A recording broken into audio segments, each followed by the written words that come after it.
So hey guys, welcome to my YouTube channel. I am your host and दोस्त लक्ष्य। और आज हम करने वाले हैं design step for finding ultimate movement of resistance of a beam section. ये हम जो हमारी सिंपली सपोर्टेड बीम होती है उसकी जब हम कैलकुलेशन करते हैं उसका जो डिज़ाइन स्टेप है यानी उसके जो फॉर्मूले ये उसके स्टेप्स हैं। टोटल 4 स्टेप्स है।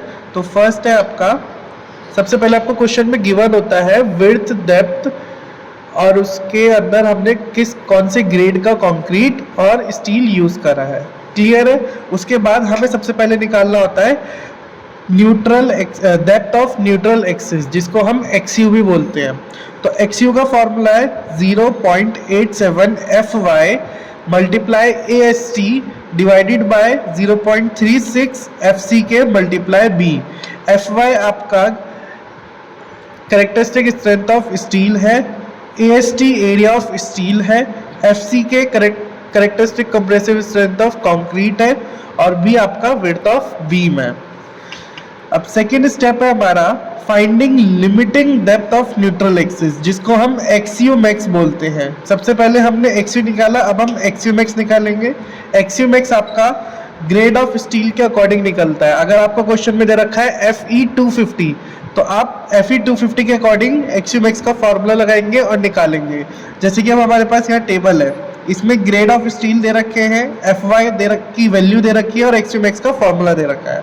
अगर आपको क्वेश्चन में स्टील दे रखा है FE 250, इसका मतलब है FY जो आप लोगे वो 250 होगा न्यूटन पर mm स्क्वायर में, और एक्सयू मैक्स का जो फॉर्मूला होगा वो 0.53D होगा।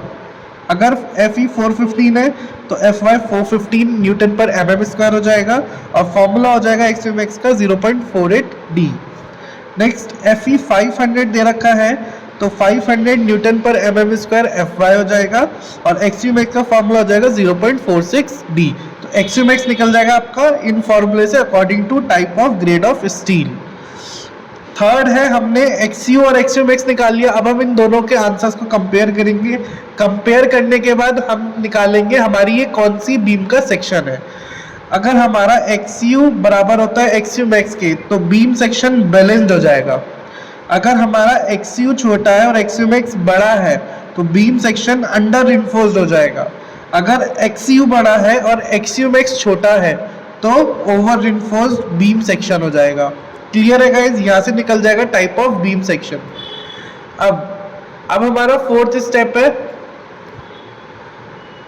फोर्थ पॉइंट है हमारा finding ultimate movement of resistance. अभी हमें क्वेश्चन में निकालना यही था finding ultimate movement of resistance. Ultimate movement of resistance का मतलब है MU निकालना, इसको हम MU से डिनोट करते हैं।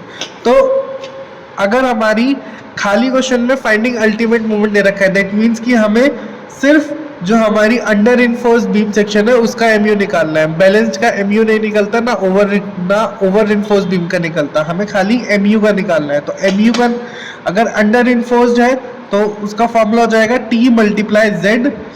T का फॉर्मूला हो जाएगा, T मीन्स टेंसाइल का फॉर्मूला है 0.87 FY मल्टीप्लाई AST।